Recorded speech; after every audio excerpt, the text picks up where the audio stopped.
številu, zato ker sem zvedel danes, da mi tudi ona povedala, da je toliko takih sočasnih dogodkov, ne, od Jenko nagrada, Spritarja nagrada, ne, kakšne se Podoviteljev nagrada, pa neki blazni filmi v kinoteki, tako da smo zadovoljni, da ste prišli, da ste tako zvesti.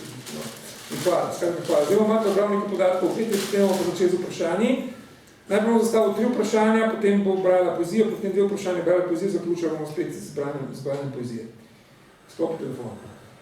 Torej, zdaj Peter Korčič se je kot samozaposlena v kulturi ukvarja s poezijo v različnih poklicih, je kritičarka, urednica, redaktorica, avtorica in izvajalka literarnih ciklov, lektorica in književnica. Od leta 2014 objavlja poezijo v vseh večjih revijah za književnost in kulturo ter na aktu tretjem programu Radio Slovenije. Njene pesmi so prevedene v italijanščino, hrvaščino, angleščino, španščino in makedonščino. Maja 2017 je pri založbi Mladinska knjiga izšel njen pesniški prvenec Podlaka Dvignila krilo, o kateri se bomo tudi pogovarjali danes, ampak ne samo o tem, ki je julija leta doživel ponatis. Skladatelja Ingrid Mačus je na njeno poezijo skomponirala več skladb, ki so bile predstavljene doma in tujini, piše tudi kratke zgodbe ter kritike, seje in premišljevanja, ki jih objavlja revija Literatura, sodobno Lirikon Festo, zbornik Dialogi ter na radijskem programu Art. 10 let je bila kritična na Radio Študent, avtorica oddaje Rimov veter, članica uredništva revij Briške časnik Literatura, potem so urednica lektorica zbirke Prišleki, je aktivna kritičarka in moderatorka, ter selektorica festivala Pranger, je članica Literatura in upravnega odbora Društva slovenskih literarnih kritikov, ter žirija za nagrado Mira Slovenskega centra PEN. 15. sezono koordinira literaturo živo pri Ljud Literatura, je avtorica in izvajalka ciklova ad hoc glasbene improvizacije in vizualno interpretirata poezizo, prevod na okno, kritika Nacga ter na pesniškem tandemu prostor v in pesmi. Nova knjiga skozi kritiko, zdaj knjiga Pesnitev Bog z mano, ko po mojem tudi Savo, ki je nastala leta 2016-2017, je njena druga objavna pesniška knjiga, vse to vi poznate, ker si tako potane njene večere, ne prebite. Zdaj, prvo vprašanje, ki ga bom zastavil, se nanaša na tvoje kritično delovanje, namreč kot kritičarka. Skozi podariš, da si tudi kritičarka, da prvenstveno pravzaprav, skozi tudi v intervjuji, da si po prvi vrsti kritika. Zdaj, Veseljo, ki se ga napisala, ima naslovne kritik, tudi obstane. Seveda, najprej ločuješ med identifikacijskim branjem in strokovnim branjem, seveda in podariš, da branje identifikacijsko branje za kritiko ni dovolj. Zdaj, po mojem pravilno ugotavljaš v tem eseju, da je sodobna kritika v nekem pogledu brez spomina. Se pravi, da po mojem mnenju izhaja to iz tega, da ne izhaja iz klasikov, da sodobni kritiki tudi potem kako pišejo, da ne poznajo klasikov. Zdaj, se pravi, da in obenem ima še en problem, sodobna slovenska predvsem kritika, tudi ne poznam to, da sodi literarna dela izhajajoč iz kriterijev, ki imajo z umetnostjo oziroma z literaturo zelo malo opraviti. Zdaj, jaz mislim, da so zunaj literarni vidiki neobhodni, če hočemo interpretirati kakršnokoli umetniško delo, vendar mislim, da morajo biti nekako v nekem pogledu pripravljeni na dialog. Jaz bom zdaj za naslednjo sezono za revijo Kdo bom poskusil uvajati eseje in prevajati eseje neke argentinske filozofine, ki je naša sodelavka, čeprav mislim, da ne vede, naša sodelavka sem jaz ponoter. In sicer to je Marisa Mostov, ki uporablja svojo filozofijo, vendar na ta način, da nenehno preprašuje vse plasti umetniškega dela in obene sami umetnini dopušča, da preprašuje njeno filozofijo. Potem sem se spomnil, da lani smo imeli tukaj kot gosta Janka Kosa in da je on pač v svojih spominih tudi napisal, da je to njegov pristop, kadar je prišel na komparativistiko in s tem se nekako postavil po robu, po eni strani Cvirkovemu pozitivizmu, po drugi strani pa Piričevemu filozofizmu. Zdaj, jaz mislim, da je ta pristop najboljši, da se umetnina sama razkrije. In da kategorija všečnosti ni dovolj, čeprav tudi sam na svojih esejih, tudi v svoji poeziji nekno podariš, da celo lepota, imaš lepoto za kategorijo, ki so umetna zdaj, to so mi dobro. Skratka, zanima me vse to, kaj misliš o kritiki, nasploh o svojem, ki je tvoj pristop do kritike in tudi kakšna je tvoja cena sodobne slovenske kritike. Dobro večer, lepo pozdravljeni. Se mi zdi, da bi mogoče najlažje kar s kako pesmi odgovorila. Namreč... Ja, kritikom to ne bi bilo všeč. Ali pač. Gre za to, da tradicionalen termin, kakor ga v nekem eseju oziroma to, kar si zdaj na koncu citiral, lepoto, ki je sestavljena kot nujno potrebna tudi zavezana z etosom, je seveda stvar, ki je tako zelo stara, da danes operirati s temi termini se mi zdi pravzaprav papirnato. Gre za to, da se mi zdi najpomembnejše termine danes izprazniti nekega pomena in ga napolniti s pomenom, ki ga gibki premišljevalec oziroma samozvani ali od zunaj imenovani intelektualec ali umetnik uporablja. Torej, šele tedaj, ko naj si bo kritik ali umetnik prej spraša neke termine, ne samo na podlagi vedenja in naučenosti, in jih potem tudi na nek način redefinira, je tako podobno, kakor so vsi prastari vzorci institucije, ki se vlečejo recimo skozi stoletja. Nobena institucija ne mora biti, tukaj mislim v antropološkem smislu, ne mora biti danes agilna, ne mora biti živa, če ni vnešen sodobni duh, oziroma ne samo nekaj, kar je mainstreamovsko sodobno, ampak nekaj, kar je za posameznika. In v tistem trenutku, ko se bodisi kritik, bodisi umetnik ali besedovalec ali karkoli že je, tudi na drugih področjih, prepusti temu, da ni zavezan všečnosti in trepljanju po ramenih, kritju hrbta, ker to je najlažja pot. V tistem trenutku mislim, da sploh razpre prostor do sebe in iz tega potem, kar ustvari, je tisto, kar je njegovo, do objave. Od objave naprej se avtorstvo po mojem mnenju izgubi. Pesem je svoja, ni več moja. In v tem trenutku tudi se potem začnemo spraševati na nek filozofski način, kaj je to sploh avtorstvo in tudi po katerem, recimo, če se premaknem na kritiko, zelo podobno se kritik lahko sprašuje, kdaj je izvajalec pričakovanega, ker se potem tudi to bolje obrestuje, ker je to lažje. Medtem ko tvegati in potem s tveganjem še priti do tega, da zaupaš sebi, svojemu prepričanju in pa tudi zaupaš delu, ki nastaja, naj si bo kritika, naj si bo pesem, tedaj se šele začne pravo zadovoljstvo. Temu, kar rečemo tako slovensko satisfakcija, zato ker je ful močen izraz, zato ga uporabljam.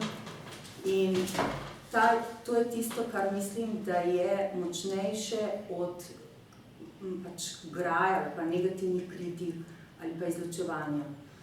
Namreč tvegati si ne biti zlit z množico, mislim, da je tisto, kar si v vprašanjih oziroma v nastavkih najpogosteje zastavljal. Obenem kritično se mi ne zdi izraz, ki bi bil na mestu, ker veliko kritike danes je kritizerstva. To se pravi, da je kritika pisana po nekih načelih, po nečem, kar se pričakuje, da bo in je tudi spodbojevana strani urednikov rubrik ali pa nekega kroga, kjer nekdo deluje. S tem ni po eni strani popolnoma nič narobe, ampak narobe je takoj, ko nima nekdo, ki to piše in premišljuje, to se pravi, ta, ki piše, če piše iz tega udobja, zato, da bo še predno da, ker znamo toliko predelirati, kaj je treba narediti, da boš pohvaljen, da boš, je po mojem mnenju zadeva, ki ne dosega namena kritike, ali pa ki ne dosega namena samega pesenskega besedila, to pa zato, ker postane na nek način plagiatska. Ne plagiatska zato, ker ne citira, da krade, ne? Ampak zato, ker nevidno krade. Razumljeno je, da razumemo, da krade pa samo tisti, ki pač to tako vidimo, ne? Ostali pa ne. In je v tem smislu ta plagiat se mi zdi najhujši, ker je prikrit. To se pravi, da pravzaprav imamo pač klone, ne pa posameznike. Ja, mislim, da se zdi, da tudi že nekajkrat pisal o tem, ne? Recimo, eden problem slovenske kritike je v tem, da tudi po mojem, vse se omenila kroge ljudi, zdaj, to je pa splošno po mojem, to so kroge ljudi, ki imajo tudi neko finančno moč, da vzdržujo tiste kritike, da nekaj stvari pišejo, ne? In izpodbujajo o tem, in potem posledica je ta, da tudi veliko umetnikov oziroma pisateljev, pa tudi slikarjev, ko zdaj so ukvarjali z likom umetnosti, zdaj je položaj še veliko hujši kot v literaturi, ne? Da pravzaprav smo prišli tako daleč, da nekateri tudi pišejo glede na to, kakšen bo pričakovan odziv posameznih kritikov. Se pravi, da to vaja, to sem že večkrat pisal, ne, eno tako proces same alienacije v ustvarjanju. Zato, ker imaš celo vrsto pisateljev, ustvarjalcev, ki ne ustvarjajo tisto, kar bi hoteli ustvarjati, ampak ustvarjajo ena dela, v kateri se potem oni ne prepoznajo. Pišejo nekaj, za kar mislijo, da bo pohvaljeno oziroma bo všeč nekemu kritiku, kateremu oni želijo biti všeč. No, zdaj bom predstavljal na drugo vprašanje, ki je tudi povezano s tem, namreč tvoje kulturovanje. Zdaj, tvoje kulturovanje je tako razvejeno, sem problem, kar počneš, ne že 15 let, ne, tako da te bomo močo pogledati celo to dogajanje v naši kulturi. Ne. Zdaj, jaz sem bil preživel poletje na Dunaju, še letem sem se zavedel, po dolgem času sem šel pač ponovno v tujino, ne, kako je naša scena v bistvu zaplankana, samoreferenčna, v bistvu kako se ukvarjamo z nekimi sofizmi, ne, ki jih sama ta scena poraja in potem samo sceno kot tako použivajo. Ne. Po mojem se je pri nas, se to moj leitmotiv, so rekli, da govori skozi isto, ne, sam kot Boris Pahor, nekoč, ko sem očital, da govori skozi isto, rekel, seveda, če se problemi ne rešujejo, pa sem primoran govoriti vedno isto, ne, če bi se reševali problemi, pač govoril nekaj drugega, ne.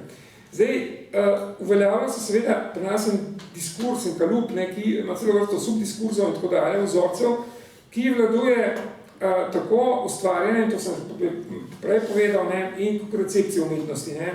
In zdaj umetnost mora biti nujno sekularna, mora biti dekonstruktivna, mora biti antiestetska, mora biti nominalna in samo sebe predvsem razumeti linearno, ne, v smislu vedno večje perfektibilnosti človeka in tudi kot ustvarjalca, ne, pravzaprav človeka. Ne. To ustvarja tak monopolističen odnos do umetnosti, ki teži temu, da uveljavlja lastne paradigme in v bistvu razume vse ostale, ne, ene paradigme pač treba imeti, ne, vse ostale kot eno v bistvu, kot ene take ovire, ki je treba odstraniti, ne.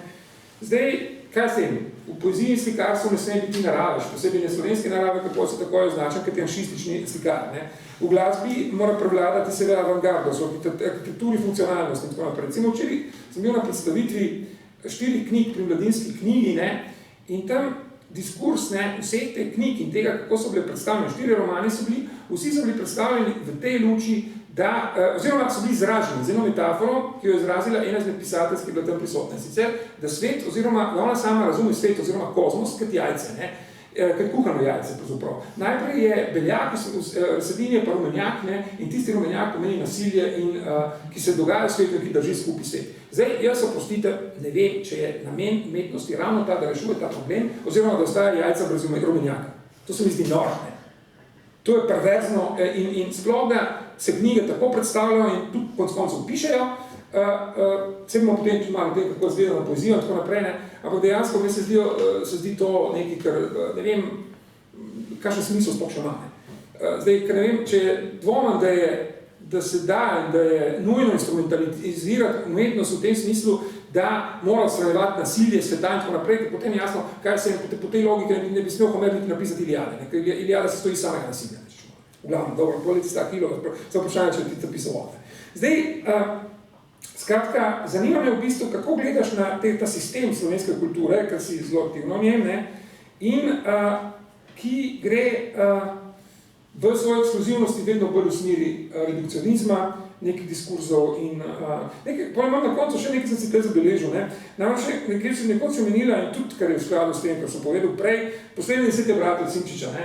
In jaz se spomnim, kadar so išli, ne, to je eden izmed 3 največjih slovenskih romanov vseh časov v zgodovini slovenske literature, ne, In jaz se spomnim, kada so šli, prva odziv je bila na kolumna, ki je napisal Matej Bogataj v delu, v katerem je v bistvu ožgosal čisto navadno epigonsko plonkanje Dos Pesosa, skratka, trilogije ZDA Dos Pesosa. In da to naredil, da je totalna vrednost, potem Matej Škos rešil situacijo, napisal daljši intervju s Sinčičem in tako naprej, poslušal malo to zadevo Mirica. Ta odziv, mislim, je nekaj, kar zanima me, kaj misliš o vsem tem. Meni se ta situacija zelo slaba. Porazno slaba. Najprej tam, kjer si začel, ki sem jaz končala, in sicer o moči, jasno je, da se na končini glede moči, ne? Ja, te prispodobe jajce so vsi kimali in tudi taki, za katere vem, da se s tem ne strinjajo. So bili zraven in so kimali, samo zaradi tega, ker so bili pač tam uredniki mladinske knjige in se smejali te metafore, če zdaj dobro štos in tako naprej. Ja, pač, tako to je, ne, od intime naprej, pa mislim, in družbeno. In seveda tudi v teh, kot praviš, ti krogih oziroma na kulturni, umetniški sceni v Sloveniji. Ne verjamem, da je kje drugje zelo drugače, ampak hočem reči, moč, kapital, kakršen, rekli bomo raje moč, zato ker kapital se mi zdi, da se že pač omejimo na en aspekt, ne, je nujni, je jasno, da generira vse to. To se pravi, da pač to, kar sem ti odgovorila, sem ti mogoče odgovorila pri prvem odgovoru bolj na splošno, ker nimam nobene potrebe, da bi stvari imenovala. To se pravi, to družbeno pogojevanje na enak način delujejo tudi vse to, kar bo očitno pač malo kasneje govorila, in to so vzgibi, ki jih ti imenuješ melankolija, ali pa bi celo lahko rekli tudi apatija. Ne bomo, nekako se navezuje. Torej melankolija in apatija, o čemer bova še govorila, je ravno isti generator. Pač vsi ljudem pa, tem, ki imajo moč, pač to že ustreza in to je jasno zakaj. Zdaj, to vprašanje, ki me zdaj sprašuješ, je tako. Glej, najprej, ko si ti rekel, naša scena je zaplankana in samoreferenčna. Ne vem, ja, pač tle smo, tako je. Mislim, da podobne stvari so zapisali kritiki, premišljevalci, agilni, pač verjetno v vsakem obdobju. To se mi zdi, da je, to obstaja, tako pač to je. Zdaj, a se bomo, in tle se zdaj meni zastavi vprašanje, ker potem še pustimo najprej bom pri tem. Zdaj se mi zastavi vprašanje, ti si mene citiral iz nekega intervjuja oziroma pogovora, kjer sem izpostavila, da se najbolj počutim kot kritičarka. Zdaj nisem mislila, prvič je bilo to zato, ker je to bilo še pred izidom knjige in ne moraš se počutiti pesnik, dokler nimaš vsaj neki materiala, da vsaj pokažeš, tudi če se pri sebi lahko. In to moje obdobje inkognito ustvarjalke je bilo tako dolgo, da se na nek način še zdaj zelo identificiram s tem pač mojim primarnim poklicem, ampak v osnovi mislim, da blokada, zlom, ki se je meni kot kritičarki zgodil, je bil najpomembnejši za vse to, kar je potem nastalo. In tudi to, kako ti bom odgovorila na to vprašanje. Namreč, po mojem mnenju je tako, da dokler teoretiziramo in tudi ko napišemo esej o pesmi ali pa kritiko o sodobnem stanju, to mi še vedno smo na teoriji. Moj preobrat se je zgodil v kritiki v tem, da sem se odločila, da s kritiko še vedno nič ne prispevam k spremembi.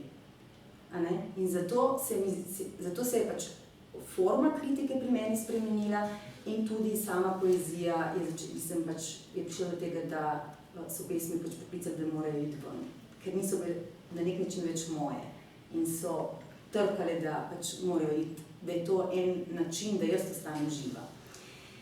In če ti tako odgovorim, ti lahko tudi odgovorim, da se jaz prav aktivno v tem, da bi kritizirala in analizirala kulturno ali umetniško stanje, ukvarjam ne tako, da bi analizirala, ampak da poskušam delovati z eseji in s samimi dogodki, z različnimi cikli in s poezijo, tako, kakor mislim, da je v redu, da je prav, to se pravi tako, da jaz občutim, da je stvar živa.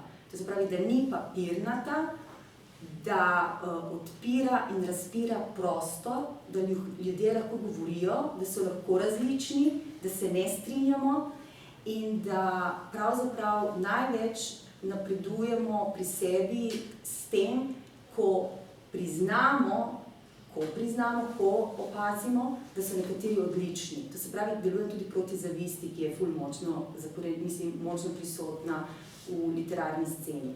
In nekaterim je to, mislim, da so mnogi to prepoznali in je to moja v bistvu posredna kritika. To se pravi, moje delovanje je posredna kritika.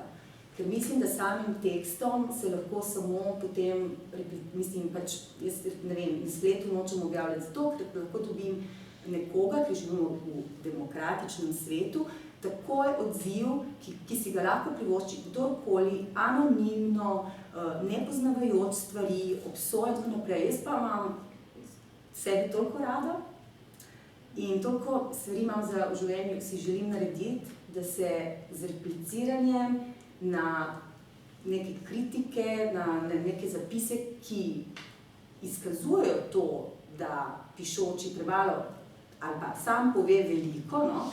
Tekst pove veliko tudi o samem pišočem, v vsakem primeru, in takrat razkriva, kdo je ta, kak profil je. In meni se pač ne da. Tako da jaz, recimo, tudi na zadnji simpozij kritike so se drugi razpravljavci zelo razburjali, jaz sama se nisem odločila za noben odziv. Pač odziv je in bo, ampak v obliki pesmi, v obliki esejiziranih pesmi in tako naprej. Tako da, kako je stanje? Delajmo drugače, delajmo tako, kot se nam zdi, da je prav. Ta potreba potem, da spoštujem oziroma da si želim slišati tudi mnenja drugih in taka, ki so drugačna, ali tudi gledanja na književnost, na poezijo, ali pa na kritiko, ali pa sploh na sodobno, ne vem, družbeno stanje in tako naprej. So me pa od nekdaj zanimala, že kot otrok sem najbolj uživala v tem, da sem se lahko priključevala pogovoru odraslih, vendar mi je bilo najbolj zanimivo to, da se je vedno našel nekdo, ki je bil najbolj suveren v družini, širši družini, in mi je želel porezati krilca. In je to tudi izvajal. Vendar, s časoma sem ugotovila, najprej mi seveda to ni bilo prav, ampak s časoma sem ugotovila, da obstajajo tudi drugačni ljudje, ki s svojim zgledom in delovanjem ti preprosto dajo misliti, da tvoj svet in tvoje percipiranje sveta, tvoj pogled je lahko super, lahko pa ob plemenitenju pogovoru z nekom drugim, ali pa vsaj ob razpiranju in poslušanju drugega, se kvečemu lahko utrdi tvoja teza oziroma se pomakneš nekam dlje. Večino stvari, ki pa se mi zdi, da so bistvene in so v moji pač eni in drugi zbirki in tudi v teh esejih, ki jih ti omenjaš, mislim, da so nastali po tem prelomu s kodom, v katerega sem bila ne le narojena, ampak tudi pogojevana zaradi študija. Ki je bil kakšen? Kateri jo? Je pač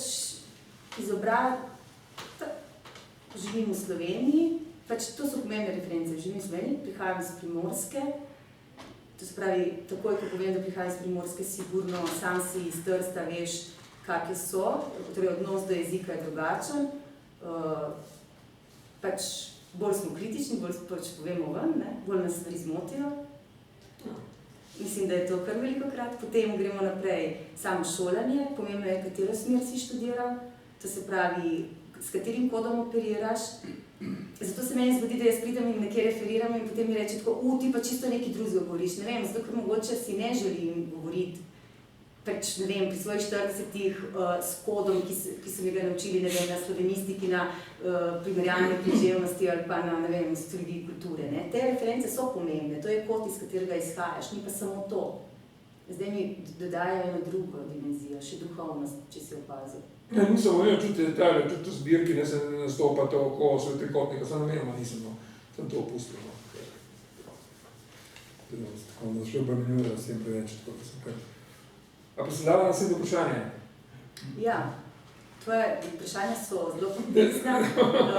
Mojega, sogovornika oziroma razpravljavca danes moram pohvaliti, zato ker se je tako poglobil v vse stvari, da jaz...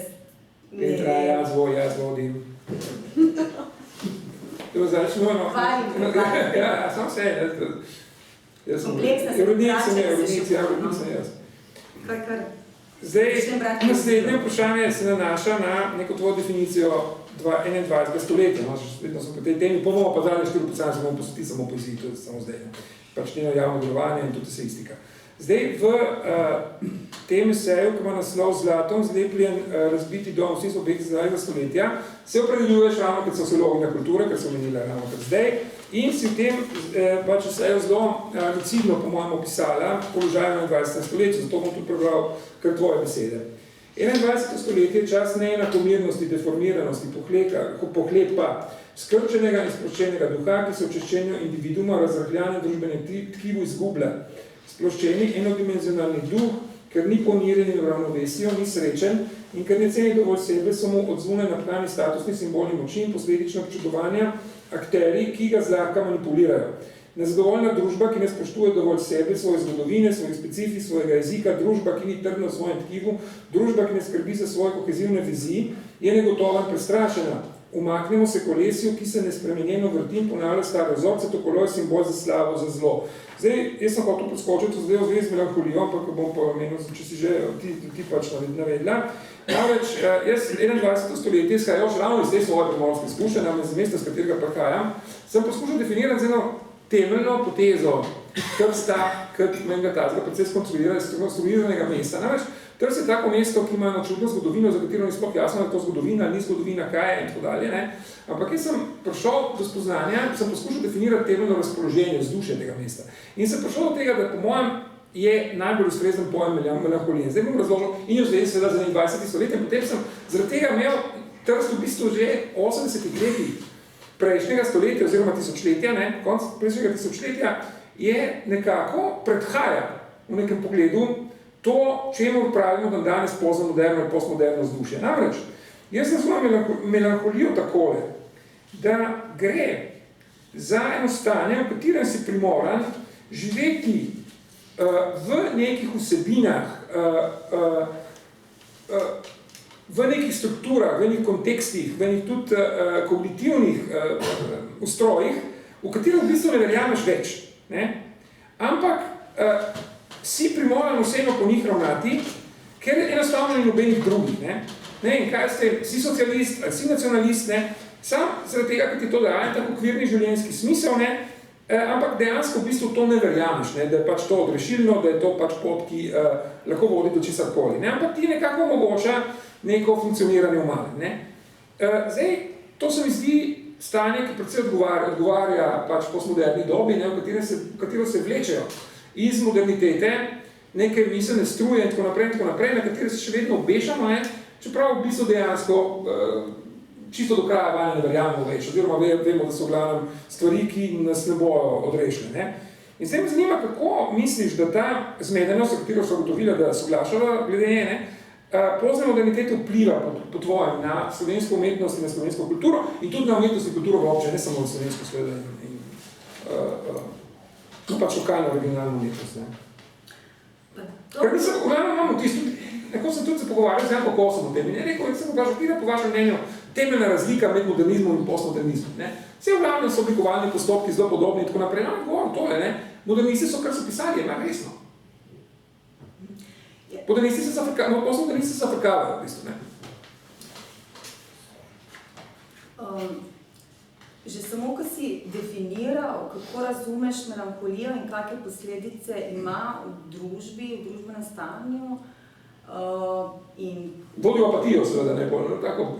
No, že takoj, ko to govoriš, ne, in takoj, ko to vzpostaviš, v bistvu govoriš o neverjetju v nekaj, meni osebno se zdi, da nima smisla karkoli početi, če v to ne verjameš zares, do konca in zares. Tle se tudi pač čisto tako odpira tisto vprašanje, ki si mi ga že zastavil. Je to mogoče do človeka? pa zakaj bi nekdo pisal pesmi? Ne početi ničesar, ne gre samo za pisanje, ne mislim tudi za katero obliko angažmaja, karkoli. No, glej. A ti misliš, da tisti, ki dan danes kandidirajo na listah kakšnih strank, res verjamejo programe tistih strank? Jaz mislim, da ne.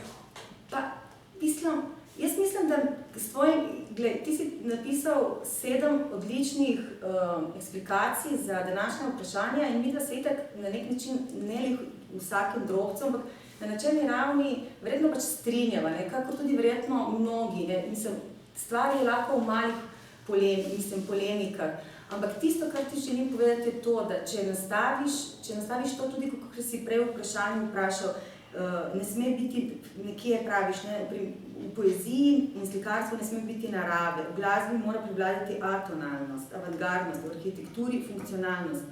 A veš, ne vem, če je to res, kdo to pravi, kje to piše? To piše marsikdo. Zakaj, mislim? To večkrat bere, mislim. No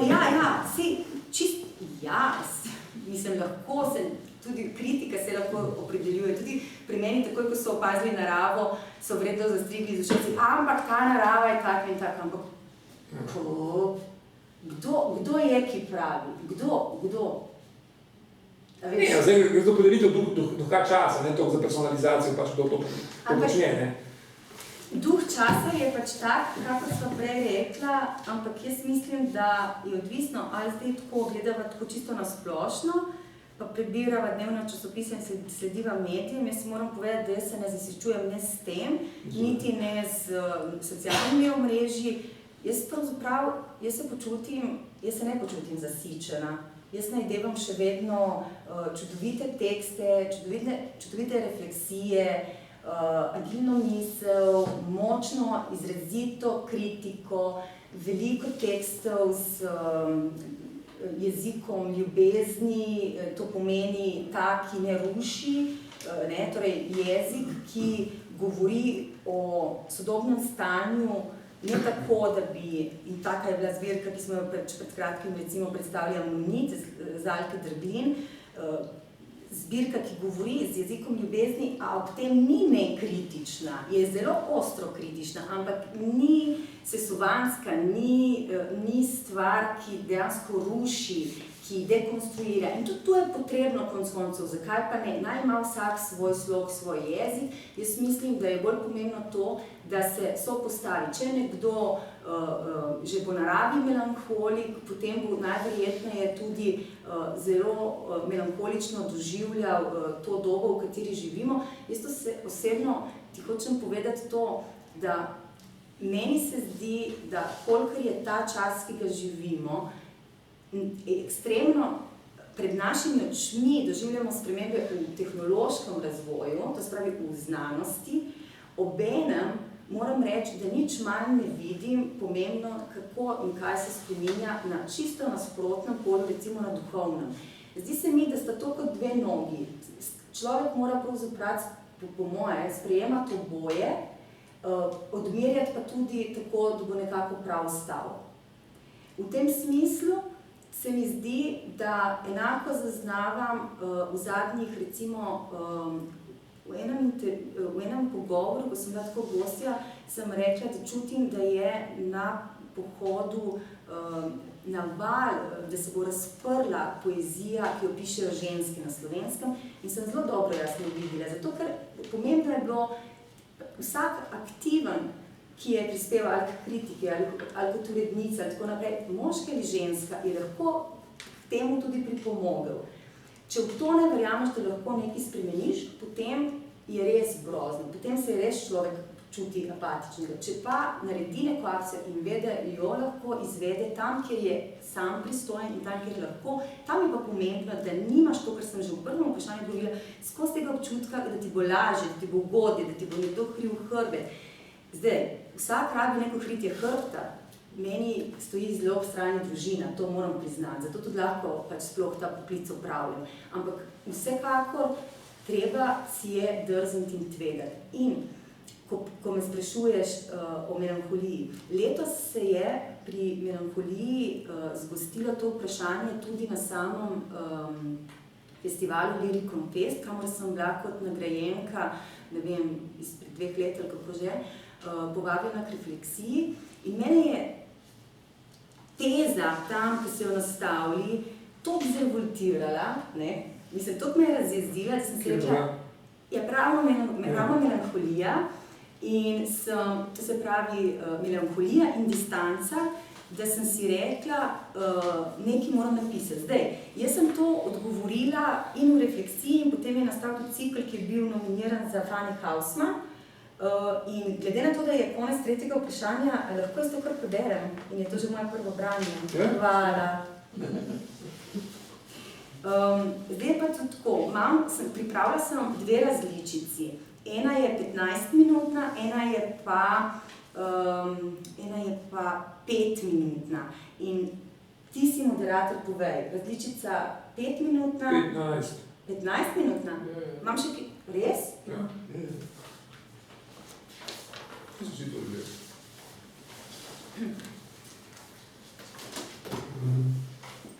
Nekaj imam toliko drugih tekstov, ta se mi zdi res tako malo, kako se temu reče, bolj eseističen oziroma temu jaz rečem skoraj nek manifest, Pa še nimam joškic dodatnih, ki bi jih mogla imeti, Darja, bom brez. Se znaš lepo povedati, na glasih potihe. Ok, super. Predaleč grem, ko grem preblizu. Antiteza melanholije in distance ali uporu ženski in kriku življenja v zgodovini. Ženska se kot ustvarjalka konstituira v javnem prostoru, ko ima glas, ime, to je z akcijo, ko iz zasebne sfere stopi v javno in v javno govori o izkušnji, ženskem glasu. Ne igra vloge, ampak igra sebe, je ona, pričevalka. Jaz sem Enheduana, čudovita visoka svečenica Nane. Ženska se je uveljavila le, če je bila odlična, vrhunska, prebojna, po spletu okoliščin vplivna, z narojenostjo in delovanjem na pravem mestu. Svoje ime in svoj podpis je morala izboriti potem, ko je iznašla svoj glas, ga ustvarila, rodila, ga negovala pri življenju, mu omogočila vitalnost in slišanost. Jaz sem Enheduana, sem čudovita visoka svečenica Nane. Šele tako je ženska lahko stopila iz sveta nevidnosti, kjer mrtve živijo, hibernirajo nevidne ženske in postala vidna, persona, osebnost, z glasom, z imenom, s podpisom. Jaz sem Enheduana, sem čudovita visoka svečenica Nane. Ženska je na spregledani, zamolčani, zatrti polovici človeške, kulturne in umetnostne zgodovine, ter na drugi strani zavestno spregledane, zatorej prikrojene resnice. Jaz sem Enheduana, sem čudovita visoka svečenica Nane. Zato je vsakršna akcija ženske upor zopr melanholijo, malodušje, umetniška akcija ženske upor zopr molk, spregledanost, ignoranco. Jaz sem Enheduana, sem čudovita visoka svečenica Nane. Zato je umetniška akcija ženske preseganje distance med ustvarjalko in zasebno osebo. Umetniška akcija ženske je že po definiciji upor in glas, krik tistega, ki ga je zgodovina potiskala iz javnega v zasebno sfero in komur je bil vstop v javno branjen, prepovedan, celo nedopusten. Jaz sem Enheduana, sem čudovita visoka svečenica Nane. Prav zato je umetniški akt ženske njen vstop v javno. Ženska ne vstopa v javni prostor zato, da bi igrala vlogo, torej vzpostavljala distanco do same sebe, ampak je prezentacija glasu. Jaz sem Enheduana, sem čudovita visoka svečenica Nane.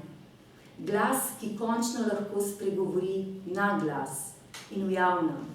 Zato se je javno in zasebno zlijeta in prav zato lahko razbiramo, da še danes nastajajoča literarna dela ustvarjalk praviloma prežema njen osebnostni pečat, njen podpis.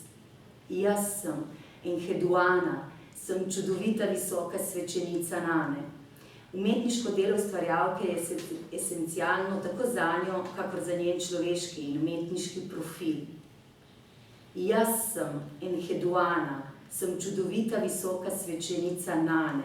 je približno 2300 let pred našim štetjem napisala Enheduana, prvi imenovani avtor ne glede na spol v svetovni zgodovini. V sumersko-tempelsko himno Povzdigovanje Inanne, ki govori o boginji plodnosti, narave in uničenja, je vključila elemente svojega življenja. Jaz sem Enheduana, sem čudovita visoka svečenica Nane. Tu je tišina, tu je molk zabetoniral glas, tu je neki drugi glas priglasil jok, tu je tišina, tu je molk zabetoniral glas, glasovi ječijo, jok ne ponikne, če ga ne slišiš, še ne pomeni, da ga ni, da ga je beton izničil, ga spremenil v beton. Ko je japonska pisateljica Murasaki Shikibu začela pisati po mnenju nekaterih prvi ohranjeni roman sploh, je z delom Genji Monogatari, to se pravi Princi in dvorne gospe, to je prvi psihološki roman na svetu o življenju in predvsem ljubezenskih dogodivščinah menda namišljenega princa z imenom Genji, napravila simbolični korak iz melanholije, otožja in pasivnosti v akcijo. Jaz sem Enheduana, sem čudovita visoka svečenica Nane. Tu je tišina, tu je molk zabetoniral glas, tu je neki drugi glas priglasil jok, tu je tišina, tu je molk zabetoniral glas, glasovi ječijo, jok ne ponikne, če ga ne slišiš, še ne pomeni, da ga ni, da ga je beton izničil, ga spremenil v beton. V 12. stoletju se je benediktinska redovnica Hildegarda iz Bingna za samostanskimi zidovi upirala cerkvi in družbenemu redu z delom Skivra, Spoznavaj pot. V njem je opisala 26 videnj, med drugim je opisala celo ženski orgazem. Ustvarjalno vročičnost je opisala kot plamen, ki mi napolnjuje in telo. Jaz sem Enheduana, sem čudovita visoka svečenica Nane. Tu je tišina, tu je molk zabetoniral glas, tu je neki drugi glas priglasil jok. Tu je tišina, tu je molk zabetoniral glas, glasovi ječijo, jok ne ponikne, če ga ne slišiš, še ne pomeni, da ga ni, da ga je beton izničil, ga spremenil v beton. Tu je tišina, tu je neki glas priglasil drugi glas, tu je molk, tu je kot da molčanje. Ko je daleč zatem, na primer Alejandra Pizarnik, pisala meso in dušo parajoče verze, je ena izmed mnogih simbolično izpiskala upor proti pejorativni podobi ženske v umetnosti in v zgodovinskih zapisih. Izpisala je upor zoper zapiranje na senčno stran bivanja na zemlji. Izpisala je upor zoper onemogočanje, izločanje in izpisala je, kako je, ko si potisnjena na rob. Jaz sem Enheduana, sem čudovita visoka svečenica Nane. Mnoge ustvarjalke so bile potisnjene na rob in tako doživele osebni rob. Mnoge od njih so tam poročale. Tak glas ni melanholija, ni distanca. Tak glas je krik življenja, ustvarjanje življenja v pesmi. Jaz sem Enheduana, sem čudovita visoka svečenica Nane. Kako je živeti v svetu, kjer prevladuje resnica polovice človeštva in kjer je polovice manjka? Kako živeti v takem svetu, če si ob tem še v ženskem telesu in kot človek ženska? Čemu vzpostavljati distanco, če te kot intelektualko in umetnico zavezuje nemolčečnost? Jaz sem Enheduana, sem čudovita visoka svečenica Nane. Spregovoriti je treba o zabetoniranem glasu, joku. Glas ženske je upor proti le enemu, moškemu pogledu na umetnost. Je krik zoper nevidno stran meseca, ki je pravzaprav luna. Jaz sem Enheduana, sem čudovita visoka svečenica Nane. Dualizem so le stopnice, na katerih ne si pobijajo zobe patriarhalni duhovi, ne glede na spol. Nekoč bomo morda lahko presegli dualnost v besedilih, ker je v dejanskosti ne bo. Jaz sem Enheduana, sem čudovita visoka svečenica Nane. Predaleč grem, ko grem preblizu. Jaz sem enheduana. Sem. Kredo. Moj naklon v pesem. Za ljubezen do nerojenih duš. Moj naklon je biti prva, edina, ne druga, ne tretja, biti brez strahu, zlomljena in prelomljena v sebi, brez strahu za sebe, za drugega. Prvorojenost je v genomu. Žalujem za vsemi sestrami, ki so morale pred mano, pred mojim rojstvom v vesolje, zakladnico duš, tamo, namesto življenja in svetlobo. Njihov zapis živi v meni. Včasih se katera oglasi kot pridušen, tihcen glas, drugič renčanje, huronski smeh, stok. Najbolj me gane, v popolni obladi me imajo, ko se pojavijo kot harmonično, milo ubrano petje angelskega, petliškega, ženskega zbora. Takrat ostrmim, nemo vem, da ne bi mogli živeti kot prva, druga, tretja, ampak kot eno. Zato so morale umreti, še preden so se zares rodile. Da so v meni, vem zaradi belih golobic, ki jih milujem na gomili. Spočela sta jih moja mati in oče. Ne čutim, ne zavedam se vse skozi te prisotnosti. Nisem vedno eno. Prav zato me lahko sprejmeš le, si želim, da me nekoč nekdo sprejme kot večkrat prepognjeno, zvito, zlomljeno, razplasteno. Samo tako se ti lahko podarim kot eno, predam in prejemam tvojo spermo, kri kot mano, kot vodo, kot zrak. Diha vse moje telo, moj glas priklicuje strast, rojstvo še nerojenih duš, življenje, ki se začenja, ki se še ni začelo, zares.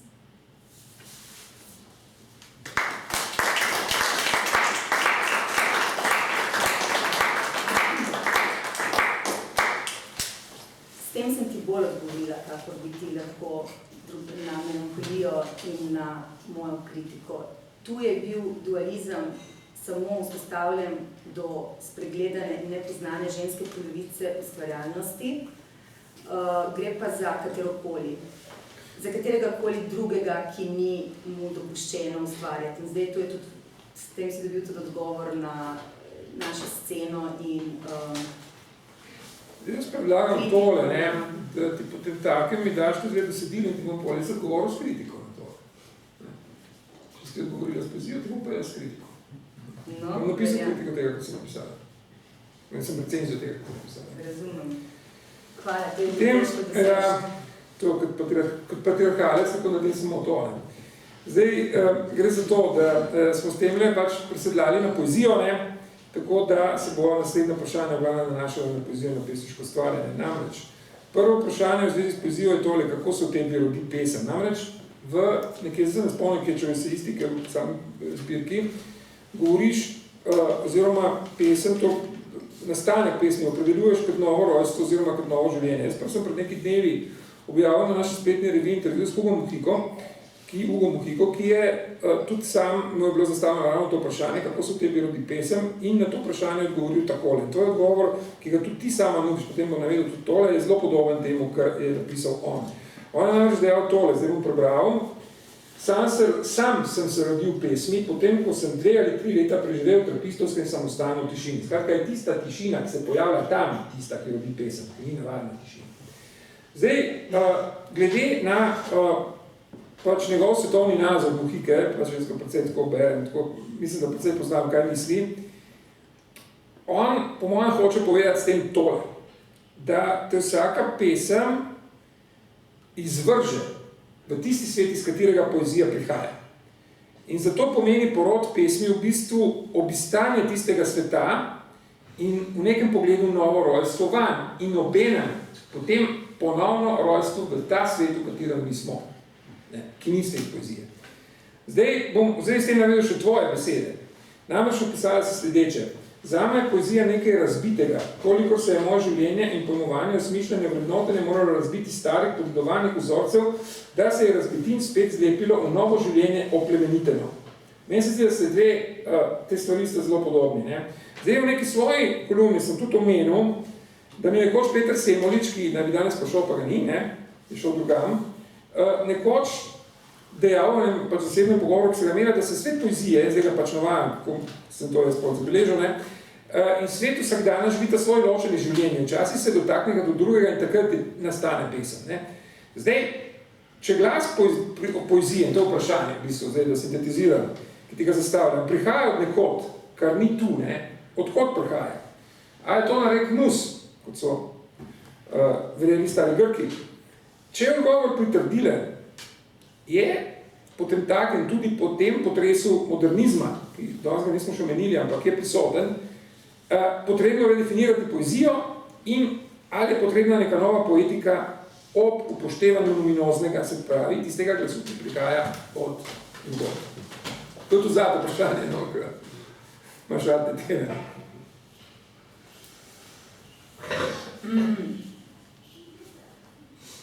Sem kaj tisti drugodno?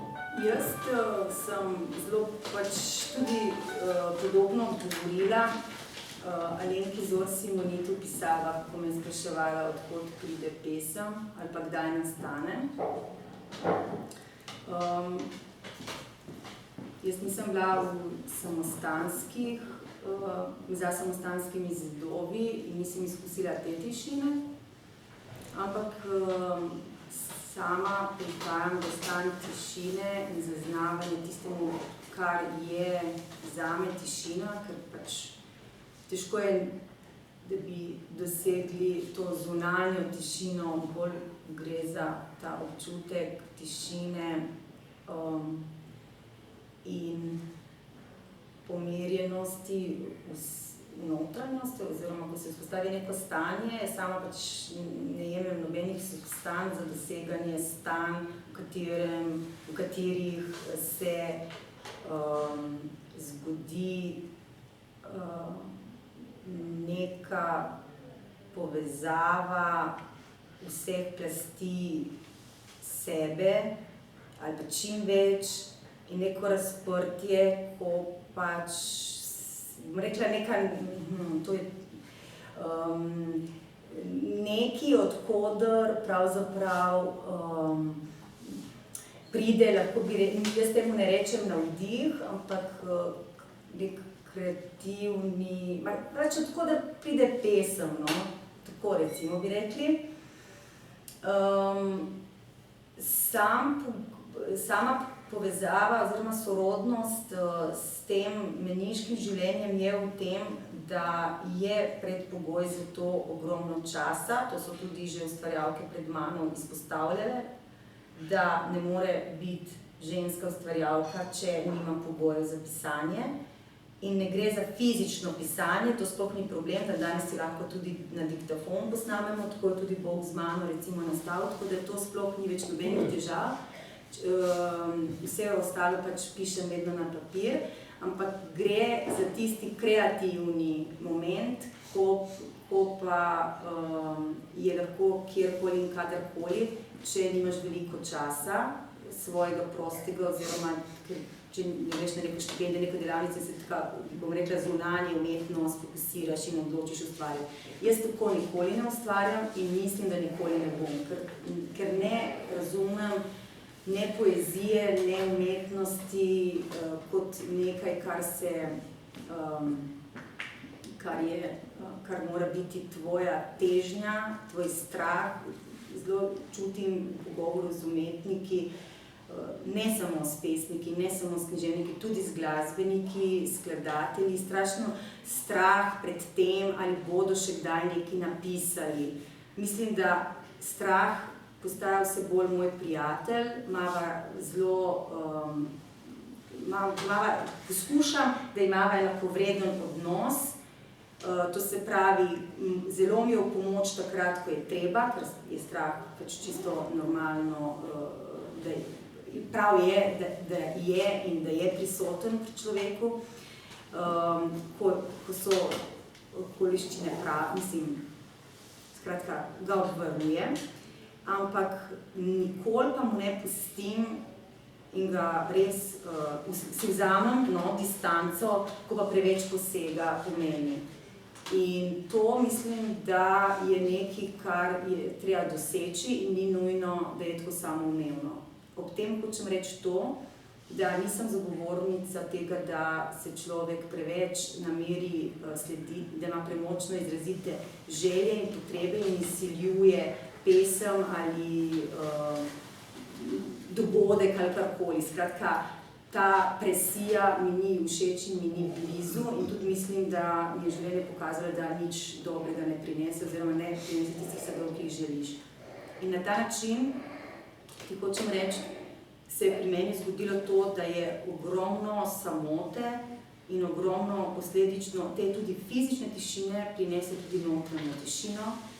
In to je prostor, to je prostoročasje, ki je podobno brezčasju. To je naslednje vprašanje. Ne, si ti odgovarjam na tisto, kar me sprašuješ, ki je podobno brezčasju in v katerem zmore človek nad tisto, kar se tam zgodi, kar se doumi, je večje, kot bi zmogel z racionalnim jezikom ustvariti. To gre za tisto, kar je zame poezija lirika. To, kar sem prej brala, ni. To, kar sem prej brala, je manifest.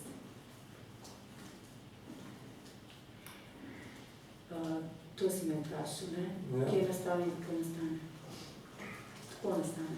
Zdaj, dajmo poskusiti malo bolj opredeliti tole brezčasje. Nekaj si napisala, da v poeziji posnemamo brezčasje. Zdaj, po mojem najbolj, da navedem, kar pišeš sama. In to je sicer v tem eseju v Zlatem slepnem razbiti dom. Poezija je razsežnost, je prostor, je neobesedljivo, vendar vsakič znova v približkih udejanjeno, besedeno posamezni pesmi, ki zaživi svoje življenje, zaustavi čas. Če kaj posnemamo v poeziji, posnemamo brezčasje, občutek zaustavljenega časa ali brezčasja.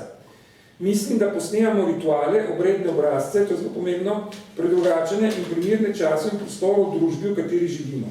Zdaj, jaz sem pred nekaj leti prevedel knjigo Milana Komarja Človeški čas, v katerem on, in sem malo usvojil, neko njegovo dihotomijo oziroma razloček, ki ga ima med fizičnim časom, ki ga imenuje seveda kronos, tako kot se imenuje, in človeškim časom, ki ga on imenuje kairos, s čemer si malo po svoje interpretira grški pojem kairosa. Vsako obliko človeškega časa on razume kot kairos. Zdaj, v zvezi s tem se zastavlja vprašanje, kaj je tisto brezčasje, ki ga posnema in predvsem, zakaj ga posnema poezija. Namreč, predvsem tudi zakaj je mimetična do tega. Namreč, človeški čas, kairos, pozna veliko oblik, kaj s tem, razne trenutke ekstaze, ki jih nudi narava, molitev, intenzivne erotično doživetje. Konec koncev tudi, kar sem menila prej, omama, lupoj, ki ga prenaša za uživanje določenih substanc. Tudi konec koncev zgodovina, sama zgodovina, je en poskus počlovečenja časa, oziroma sistematizacije časa, kar je pač človeško dejanje. Zdaj, veliko filozofov in tudi mistikov razume čas kot neke vrste ne odslikavo večnosti, ampak kot neke vrste odtis večnosti v nečem, kar ni večno. Iz tega nastane čas. Zdaj, na kakšen način in zakaj sploh bi poezija po tvojem na to kazala, ti omenjaš, kako sem prej omenil to posnemanje, in v bistvu v tem pogledu, če je temu tako, ali lahko imamo poezijo za pač neke vrste popkovino, ki nas veže z proizvorom, iz katerega izhajamo. Mislim, po tem proizvoru bomo spregovorili tudi potem. Andrej, jaz ne vem, kaj je večnost. Jaz lahko samo... Zato misli, ki ne vejo, zato pač poskušajo nekako to interpretirati, v tem, kar ni večno. Se kaže večno v tem, kar ni, to ne ve nihče. Jaz ne vem, kaj je večnost, in ne vem tudi, kaj je zares... Pa kaj je čas pa, Čakaj, ne vem tudi, kaj je zares zaustavljanje časa in ne vem tudi točno, ali res vsaki pesmi uspe zaustavljati čas oziroma posnema ustavljanje časa. Ampak gre za to, da tako, kakor je za telo, ker jaz poezijo primerjam vedno s telesom in tudi poezijo pojmujem kot telo, samostojno telo. Torej, tako kot je dotik blagodejen in pomerja delovanje organov, pač samega sestoja telesa, na enak način mislim, da je moj občutek zelo podoben, ko doživljam umetnost oziroma nekaj, kar me naseli, kar se me dotakne, kar se mi zdi, da občutim kot to, kot nekaj, kar pride do identifikacije in tudi na nek način sploh vzpostavlja ta živ odnos z umetniškim delom, bodi si, da je to pesem, bodi si, da je to glasba in tako naprej. In takrat doživim fizično, in tle nikoli nisem tajila, jaz sem to tudi že, pri prvih intervjujih povedala, da jaz tudi, ko berem poezijo, tudi kot kritičarka, jaz vidim odziv telesa, svoj odziv telesa na besedila. Seveda ne moram pisati o tem, kako je moje telo odreagiralo, potem to uporabljam drugi jezik, ampak to so pomembni dejavniki, če imaš, vzpostavljeno odnos do telesa in poznaš, kakšna reakcija, si znaš predstavljati, kaj pomeni. In to, kot ti pravim, ustavljanje časa, gre ravno za to, če kaj in če pesem pri bralcu, poslušalcu, naredi tisti občutek zaznavanja časa, kakor ga naredijo druge okoliščine, kakor si jih omenil, ki so pač prijetne, kakorkoli že, ali pa tudi neprijetne. Gre samo za to, koliko močno in intenzivno je tisto, koliko si ti odprt za neko delo in koliko pustiš, da delo vstopi vate in pravzaprav vzpostavljata nek odnos. V tem smislu zato tudi govorim kot o telesih. Jaz več kot to ne moram reči, lahko samo govorim, tle bi lažje, mislim, sploh si ne želim govoriti, ne želim. V celem večeru sem si rekla, da ne bom nikogar citirala, tako da upam, da ne bom, da bom govorila res samo iz sebe, ne bo to zblojno, ampak točno tako, kot sama se prebijam skozi ta razmišljanja. Želim ti reči to, da ko si vzpostavil ta dvojno pojmovanje časa, seveda eno je to, ki je vsem nam, da postavimo merilno enoto, torej neko uro, kako imamo zdaj tu in nam kaže, da smo že kar dolgi. Potem nam je jasno, da imamo čas, ampak kako doživljamo čas, to se pravi, je pa sploh bolj od tega, bolj ko smo sproščeni, manj po moje imamo občutek zaznavanja časa, ki je soroden s tem merjenjem. In v tem smislu se mi zdi čarovnija, kadar umetniško delo doseže to, da ti takrat stopiš iz časa in tudi iz prostora ali pa naseliš drugi prostor, da v bistvu pravzaprav ti naseliš pesem med tem, ko je ona tebe naselila, ker si bil odprt za to. Branje.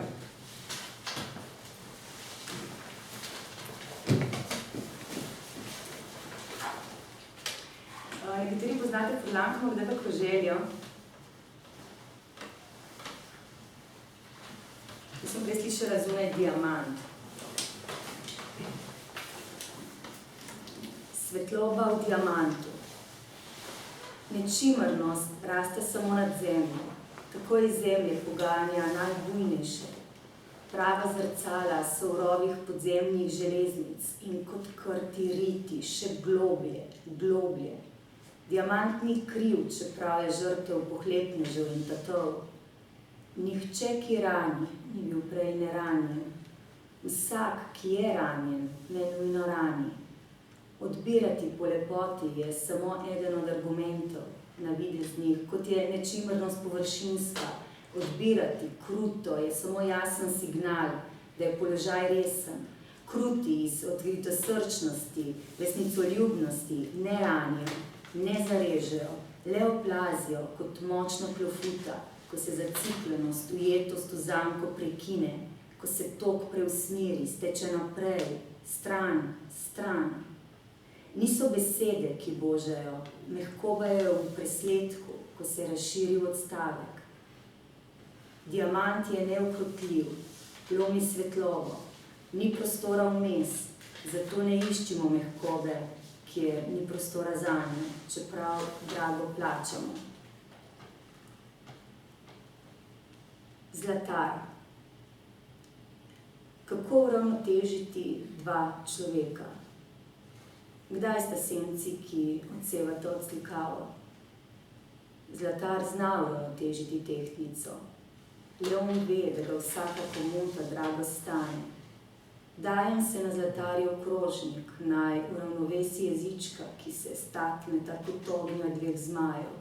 V ognju piše: dobri zmaji v rokah pokvarjenih ljudi počnejo slabe stvari, v dobrih je srce poglavarja in duša zmajev. Morda je edina ljubezen, ki ni politična, nevidno skrivno ljubinkanje, če sta dva, tedaj tu in zdaj, gola. Ljubezen je večinoma politično dejanje, ki se lista v modro, modra v modro, se lista v modro-zeleno, sinjo, smaragdno, lista in mehča, reči, kot se reči zrak. Zmajev je kolikor ljudi, vsak ima svojega, da ga zajaše. Ne znamo se uravnovesiti, samo zlatar zna uravnotežiti tehtnico in draguljarne so na obrobju starih mest in imajo nevidni urnik, samo globoko v temi in tišini. Mogoče še eno pesem, ki jo še nikoli nisem brala, je pa napisana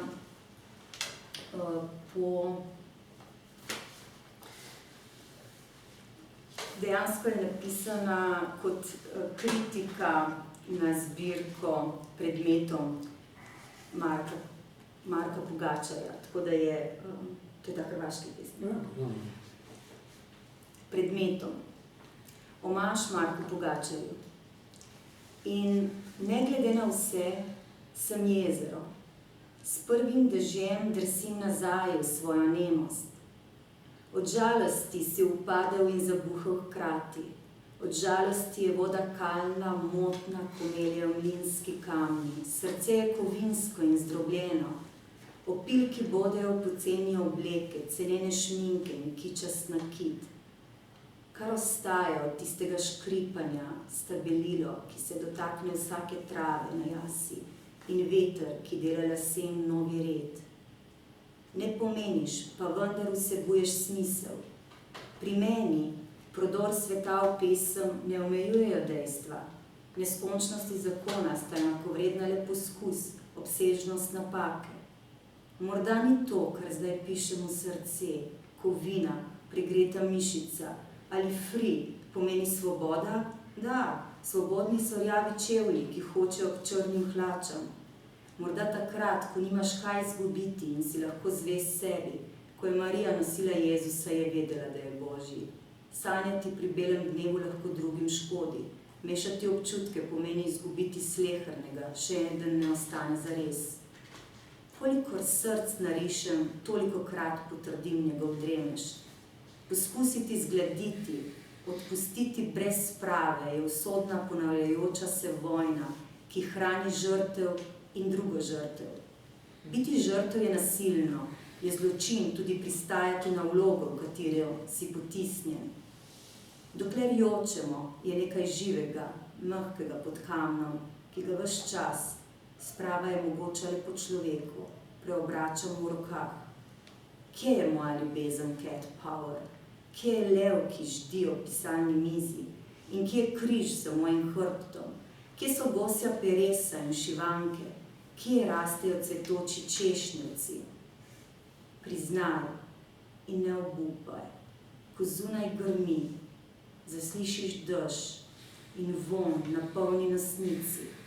Takrat bodi kot čista ledena voda, kot hrast, katerega želodi odpadejo na dvoje. In se me spomni, pravi molitev. Ko moje oči ne bodo več nikogaršnje oči, me ljubi in ne imej drugih jezer razen mene. Kaj je duša drugega kot čisto zaobjemanje? Temelj vsake resnice je telo, ljubezen je korenina človeštva. To je bila taka dolga glasbena. Zdaj, pojdimo torej Mendes res in še spet vprašanje v zvezi s poezijo in ki izhaja tudi iz mojega citata, nekega tvojega zapisa, tvojih besed. Namreč ne morem biti modrejši od pesmi. Zdaj, ta izjava predpostavlja, da obstaja neka, po mojem se to tako razumem, predobstoječa in neopredeljiva entiteta, ki vsebuje v celostni globalni obliki modrost, katere pesem je le drobec in nepesemni pesnik ne more tega spoznati v celoti. Zdaj bom ponovno navedel, kaj je s tem v zvezi, oziroma vsaj po mojem je na to namigoval Muhika v intervjuju, ki sem ga prej omenil. Namreč on pravi sledeče. Izvor je vir, ki prihaja, do izvora ne prispemo na začetek. Izvor je odkoder prihajaš, ampak tja ne prispeš. Ostaja prepad, ki ga ne poznaš. Vendar izvor in prepad sta skrivnost. Rad si domišljam, da pišem iz skrivnosti in ne o skrivnosti. Skrivnost je kraj, ki nas poišče, da bi se izrekla. Logos je struktura smisla realnosti. Mislim, da je beseda na začetku bila izraz in da je zaradi tega nastala. Nenadoma logos postane konkretno življenje. Za po mojem nanaša na to, da se konkretizira v besedi. Vse to tako razumem. Zdaj, še so te tvoje besede, tako vam spet da točala dol, ker drugače ne vidim. Namreč so mojem zelo se precej ujemajo z tem, kar piše on. Ne morem biti modrejši od pesmi, me pa lahko uspela pesem uči, saj me predhodi, to je pomembno. Nosi več, kakor zmorem doumeti, ali si verjamem, da vem. Pesem je naseljevanje. Skratka, obe izjavi v bistvu nakazujete na izvor nečesa, ki je deloma v človeku, predvsem pa zunaj njega. In zdaj gre torej, to, kar je zunaj, pravzaprav nosilec enega prav vzorca realnosti, nekega nesprejemljivega reda, katere človekova modrost in tudi sam svet je po svoje odraz in to na ta način, da v tistem participira. Zdaj, a lahko mi določimo kraj, odkot priteka in prideva poezija? To je vprašanje. Vsem temu vodno. Ja, mislim, da izpade lahko zelo potenciozno ali pa zelo abstraktno, ampak sem prej že nakazala s tem, ko sem rekla, da smo avtorji mogoče do objave in da potem je pesem sama svoja. Na podoben način bi lahko to nadaljevala in bi rekla tako, da iz stan zavesti oziroma iz stan, ko nastane kreativnost, je nekaj, kar v ne takem stanju sam nimaš dostopa, razen če je neka pesem, ki jo pišeš res zelo razumsko napisana, torej z umom. In nima niti vzpostavljenega odnosa med govorico uma in govoricom srca. To v tistem primeru pač je lastnik pesmi do konca pač tak, ki jo je napisal. Takoj pa, če ustvarjalec sam ve, da vzpostavlja taka stanja, ki niso običajna, ko ne govori z vsakdanje govorico, uporablja pa jezik, ki je kodiran in normiran nekako v mojem primeru v slovenščini. Predvsem pa gre za to, da sem jaz ta, ki sooblikujem, seveda na zavestni ravni, potem lahko rečem, da je s pomočjo nečesa, kar pač dosegam, ko pridem v ta stanja. In zdaj, jaz imenovati več kot to ne morem, lahko samo rečem, da se počutim hvaležna za to, da lahko neko stvar ustvarim in potem, ko jo napišem in se nekako postane svoja in jo zagledam in jo preberem in jo z distanco in čez čas preberem in ostane še vedno in nekako je živa, diha. V tistem primeru sem pač hvaležna za to, da je. To, da pa kdo pa sem jaz in kdo je to, kaj je napisalo, ali sem zdaj jaz, ali je to delno to, dokoder ne moram dostopati ravno v vsakem trenutku, To je pa tisto, kar je spet neka ponižnost in hvaležnost in temu jaz lahko samo rečem, da se najprej zahvalim nekomu naključju v življenju, da sem bila, ne vem, konec koncev spočeta, najprej, da sem hvaležna za življenje, drugi, da sem hvaležna, ne vem, staršem oziroma naključju, da sem bila v enem trenutku spočeta, donošena in rojena in potem vzgojena v tej družini, potem naprej tudi sama sebi, da pač vzpostavljam tak odnos in ne vem, tako delujem, da to lahko. Skratka, mislim, da te stvari jaz ne morem tega imenovati oziroma sam ti dobro veš, kako bom imenovala, če bom imenovala. In to je tisto, kar pač vzbuja v meni predvsem občutke hvaležnosti, skromnosti in neke ponižnosti. To je tisto, kar je meni intimno zares najbolj pomembno, ker pač živeti to življenje tako in ustvarjati ni v vsakem trenutku rožnato. Sigurno so kdaj stanje, ne zato, ker se ti pripraviš, zato, ker hočeš napisati pesem, ampak ker ti to si in tak si in takrat je tako, kot je. In ni lahko najlažje, najlepše, ampak moram reči, da ti občutki tišine, pomirjenosti in miru, jih je vse več in zato se mi zdi, da sem tudi vse bolj lahko hvaležna in ne toliko primitivna okoli. Potem še zadnje vprašanje pred zadnjim branjem, malo se zdi že. Se lahko kaj spustijo? Ne, to je zelo pomembno, ko se nanaša na knjigo, kot so edino vprašanje, ki se nanaša na samo Furlanko.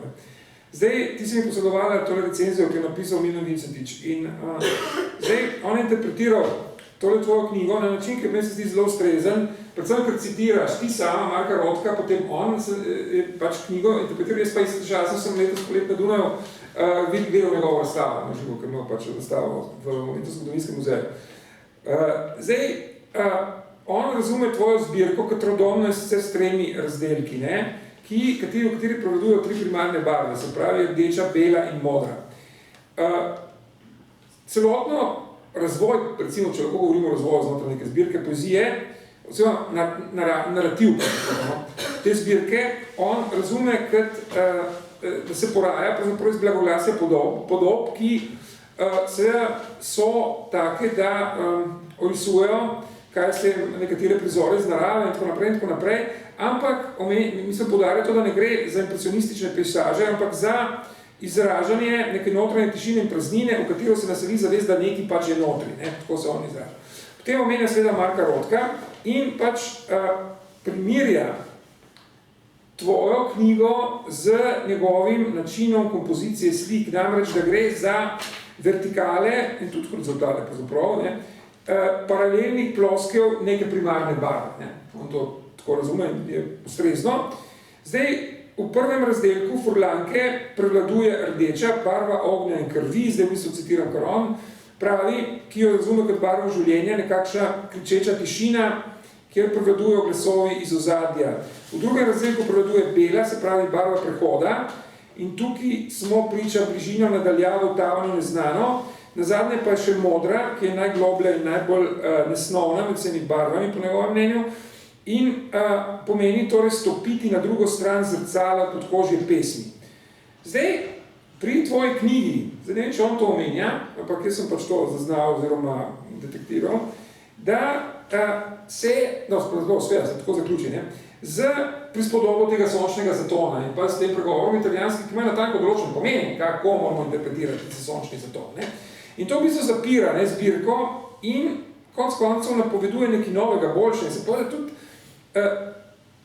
sama struktura knjige, gre od enih primarnih lirskih vzgibov, prehaja abstrakcijo in potem se na koncu zaključi s tem dvigom krila, za katerega lahko razumemo kot neke vrste optimistično napoved, tudi za poezijo nasploh. In zdaj me zanima, če se s tem strinja, s tako interpretacijo in predvsem, kaj boš povedala o tem dvigu krila. Da Furlanka je dvignila krilo. Ja. Pa kaj to pomeni za poezijo? Ja. Pa dobro, prej sem že rekla, da mislim, da je ogromno dobrih pesnic, potem rekla sem, da se mi zdi, da če si odprt in če nisi zasičen in se ne pustiš skozi, če skrbiš za higieno duha in srca, da najdevaš ogromno lepega. Se mi zdi napovedane poetike, ta dvig krila, v tem smislu. Ja, Ja, no, sej na ključi ni, ne, pač naslednja je Bog z mano, ampak to je pač zato, ker založbe ena bi mogli, Zlato jajce bi mogli iziti pred Furlanko, Volovsko srce pa po Furlanki, ampak to bomo še malo počakali, tako da to ni zdaj direktno, neposredna zadeva, ne, Bog z mano. Bog z mano je pač iz leta 2016. Mislim, meni je bil ta naslov takoj všeč, ne. Kdo pa sem jaz? Provokatorka? Manipulatorka? To moram drugi povedati. Jaz tebe sprašujem. A mene? Kaj povem? Ja, med tema dvema variantama... Mislim... Manipulatorka, ne vem, če si. Vsaka moderatorka je poslovna manipulatorka, ne, tako da... To je, kaj se ne vem. Pač ta naslov tebi verjetno pove nekaj, iz Trsta menda celo pomeni, če iz Trstu uporabljate ta naslov celo, oziroma ta rek. Ja, to je povezano z eno vremensko spremembo. To je vse, kar veš, dobro. Potem veš, kaj je Rosa di Sera bel tempo si spera. Ampak Rosa di Sera bel tempo si spera je meni čisto v redu pregovor, je pa dejansko seveda manj plasten kot Furlanka je dvignila krilo, ki pa pomeni isto. In še zdaj mislim, da je dober naslov. Še me zdaj mislim, da ustreza moji poeziji. Zdaj, da bi pa jaz imela kako daljnosežno napoved. Jaz mi si prevošla, nekaj pogledala. To se je lahko zgodilo, ampak to ni, mislim, to bi bilo pa strašno samo všečno, da bi jaz napovedovala razpiranje kril in tako naprej. Pač to je tako bolj tako, ne, dvigneš krilo ali pa pač, ne, ko je Furlanka tolikokrat dvignila krilo, so potem naši dedje oziroma naši nonoti rekli, da bo lepo vreme jutri po dežju, da se po grdem vremenu. Se pozna tudi v pridelkih in tako naprej, ne? Po grdem vremenu, Andrej, po grdem vremenu, ko pač čisto, ko dežuje cel dan, se zvečer v času sončnega zahoda naredi tako samo ena takrat črta in je ful rdeča in žareča, takrat ti ognemiš, ne, to je ful močen, ne, in očitno je to zelo erotično bilo za te nonote, da so rekli, da so povezovali s Furlanko in tako naprej. No, z dvigom krila.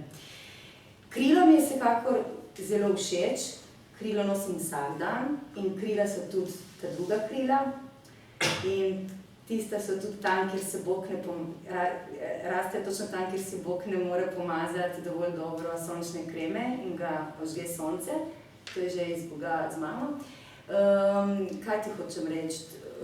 Vincetiča sem ti posredovala, zato ker pač, ko si prosil, je edini od kritikov, pač ogromno jih je pisalo, ki je pa žal v tem času že preminul, ker sem cenila njegovo delo, predvsem njegovo vstopanje, pa predvsem kako je to, kaj on je vse, kako je, ne, glede na to, da sem nekaj človeka nisem zdaj nekaj poznala in družila in sploh, kaj vse prepoznal v zbirki, mislim, da je bil zelo natančen bralec.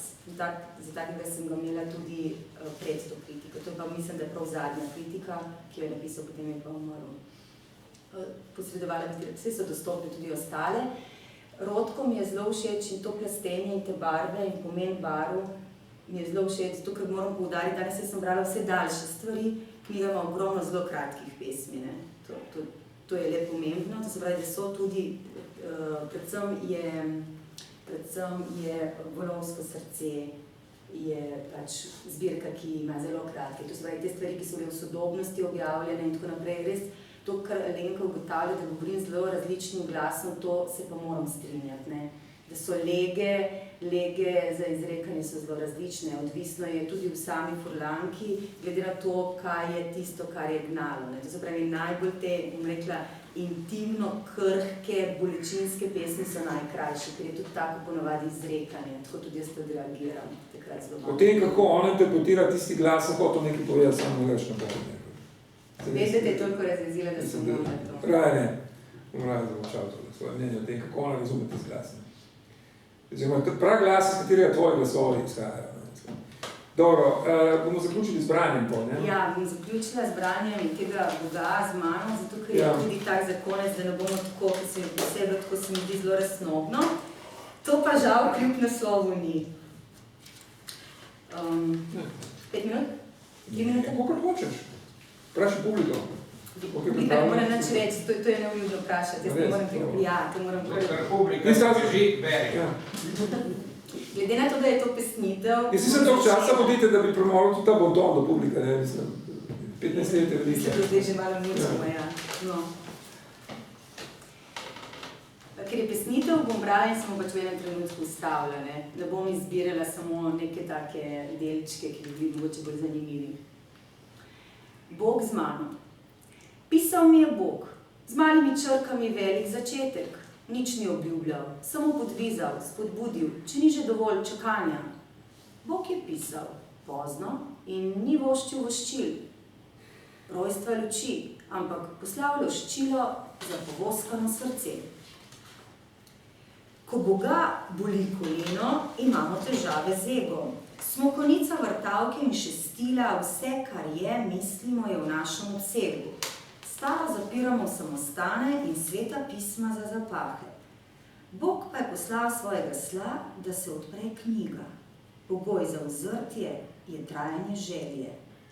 Poklical me je Bog, pozno zvečer, mi sporočil, da trenira koncentracijo in vzdržljivost, pozno po noči me je obvestil, da končno je. Razrešil sudoku in mi zaželel lahko noč. Bog se včasih strašno čudi, da ga ne razumejo, kako ga daje radovednost. Zanima ga, kako se na primer v našem jeziku reče to in ono in potem s ponosom ponovi, kako se reče v nekem drugem jeziku to in ono, ampak Bog je res zelo radoveden. Včasih se trudi, strašno začudi, da ljudje ne razumejo njegove vedoželjnosti in radovednosti. Včasih se mi zazdi, da je Bog zelo človeški, ko se pogovarja z mano. Ravno v trenutku, ko mi pripoveduje, govori s človeškim jezikom. In tedaj najbrž je tudi bolj človek kot Bog in bolj grešen kot vsemogočen.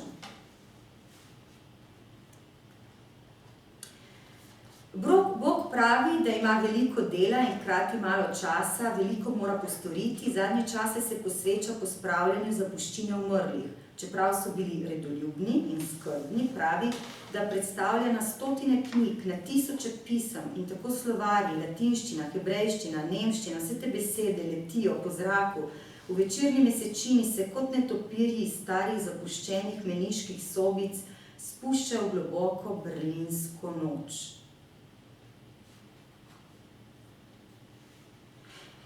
Bog pravi, ni varno držati telefona v roki medtem, ko voziš, ampak ko mi to reče, se vprašam, Bog, kako ti veš, da se nima smisla pogovarjati, ko pogovor utrudi, ker se moramo napenjati, da nekaj slišimo, ampak Bog, kolikokrat je razdalja med zemljo in nebom tako strašansko velika, da komaj zaslišim neki glas Božjih ljudi, glas, tvoj glas. Bog pravi, da je treba peti, da je treba prekopavati vrt, da je treba narediti nekaj konkretnega in da se s tem živi ljubezen. Ne kaže, ohranja bližino in spoštovanje. Če ni ljubezen, kaj je? Bog pravi, da je treba peti, ko igra na kitaro. Čeprav se mi včasih zdi, da bolj kot kitaro ljubi ogromno škatlo, na njo sede in tolče, čeprav mu je rahlo nerodno, da sedi razširjenih nog, tako človeški, tako malo božji. Všeč mi je, če so prijateljski odnosi kar, uravnoteženi, statistika ni spodbudna, nenehno prosim Boga za pomoč, a on ne vem. Zadnjič se mi je zazdelo, da me je poklical Bog in bolj čudno je bilo, se mi je zazdelo, da si želi moje pomoči. Ker je bilo nenavadno in ne odstopam od načrtov, sem ga poklicala, razložila, da danes res ni pravi dan, danes ni moj dan in ne morem z njim na kavo. Zadnje čase res veliko tičim skupaj z Bogom. Bog ni samo v moji bližini, ni samo z mano. Mana je vse več na zemlji. Bog je tudi v mojem telesu. Koliko Boga je kar naenkrat na zemlji. In ko me vprašajo po imenu, Boga moram imenovati. Ko izrečem ime, ti dam prostor, Bog. Bog z veliko. Bog ne more biti z malo. Če je, je. In ko je veliki.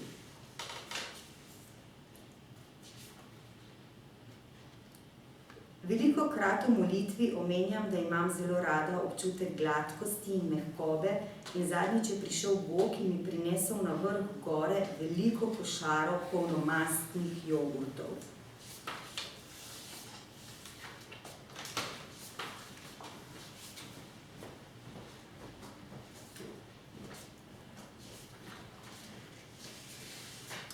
Včasih rečem Bogu, ne hodi mi preblizu, ne hodi in ga svarim in on kar vztraja in ga vprašam, Bog, kaj pa okužbe, kaj pa otroci? In Bog samo zmigne, nisem okužen, kaj pa otroci? Imam jaz otroke. Včasih Boga vprašam, kako je, ki ima toliko nevest in kako se počuti, ali čuti, ko se vsaka nevesta, vsaka nuna ljubi z njim, zvečer, zjutraj in tako vmes. Ampak Bog pravi, da nič ne ve o tem. Boga sem vprašala, kako se počuti, ko ga vsakič znova pribijajo na steno, medtem ko je na križu. In če mu ni bolj všeč, da bi bil navzoč, ne pribit na križu na steni, ampak vse prisoten, kot mana, kot z mano. Bog, ali tudi ti kdaj grešiš? Bog se zamisli, kot bi se popraskal za levim ušesom in pravi, tedaj mislim na smrt. Ko sem nazadnje odšla v osamo, sem rekla Bogu, Bog, zdaj mi nekaj časa ne bo. In Bog je gladko preslišal in se mi javljal na 2 uri. In še eno.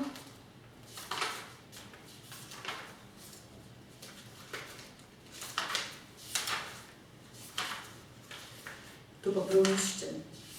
Ta.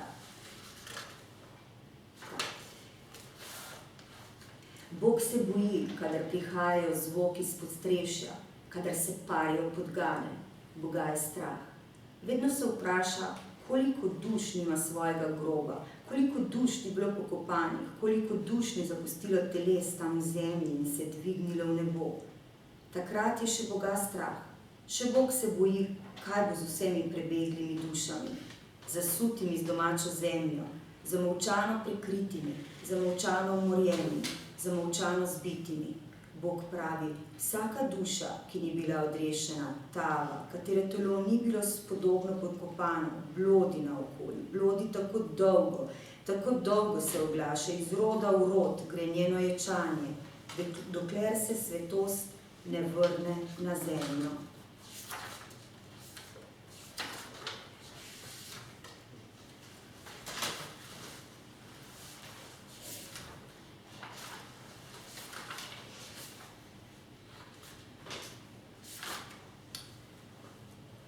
Bog potegne križka in potem je konec s slabimi stvarmi. In jaz ponavljam križek, dokler ne zaspim. Bog ima rad oblake in Bog ima rad svetlobo, ki sije skoznje. Tudi Bog je narcis.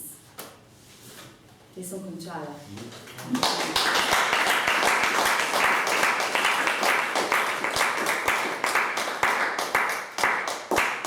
Zdaj, če ima še kdo kakšno vprašanje?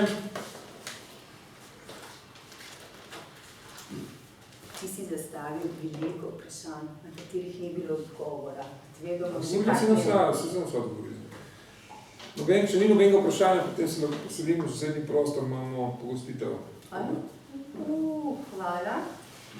Hvala Andreju Lokarju. To, kar sem prej rekla in si mislil, da prevzemam tvojo moderatorsko vlogo, sem samo želela zahvaliti za poglobljeno branje, zelo natančno definirana vprašanja.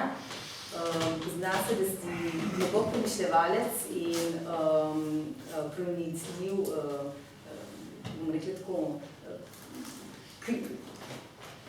kritik. In hvala društvu, kot kdo, za to povabilo. Ki ga predstavljam, še en članek. Predstavljam sam jaz, ne? No, v glavnem zadnjo besedo se morala imeti.